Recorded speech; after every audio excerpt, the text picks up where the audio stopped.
যদি লাগা যায় 40 লক্ষ টাকা, 40,000 টাকা, এই বলে যদি আপনি 10 টাকা দিয়ে লটারি কিনেন, বাকি জীবন কান্নাকাটি করে তোবা করতে হবে, এরপরে ক্ষমা হবে না বলা যায়।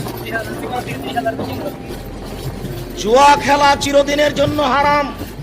জুয়া কোনো নির্ধারিত খেলা নয়।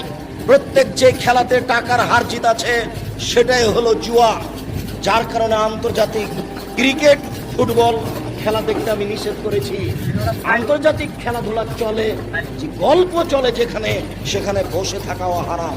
সূরা মায়েদার 2 নম্বর আয়াত, ওখানে আপনি বসে থাকতেও পাবেন না। আন্তর্জাতিক খেলা হলো জুয়া। প্রত্যেক এটাই জুয়া যেটাতে টাকার হার জিত রয়েছে।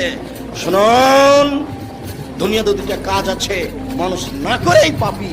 তার একটা হচ্ছে, কেউ যদি কাউকে বলে আসো জুয়া খেলি, খেলেইনি, খালি বলেছে আসো খেলি, তাহলে তাকে 10 জন ফকিরকে সোয়া কেজি করে চাও দিতে হবে।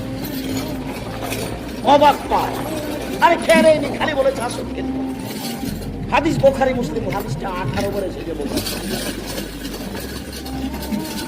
আর একটা কোন মহিলা যদি সাজগোজ করে পুরুষের পাশ দিয়ে হাঁটে, তাহলে ও ব্যভিচারী, ও ব্যভিচারী। রাসূল সাল্লাল্লাহু আলাইহি ওয়াসাল্লাম কথাটা 2 বার বলেছেন, অথচ মেয়েটা জেনা করেই। সাজগোজ করে পুরুষের পাশ দিয়ে সেই জন্য আল্লাহ রাসূল বলেছেন ও ব্যভিচারী, ও ব্যভিচারী।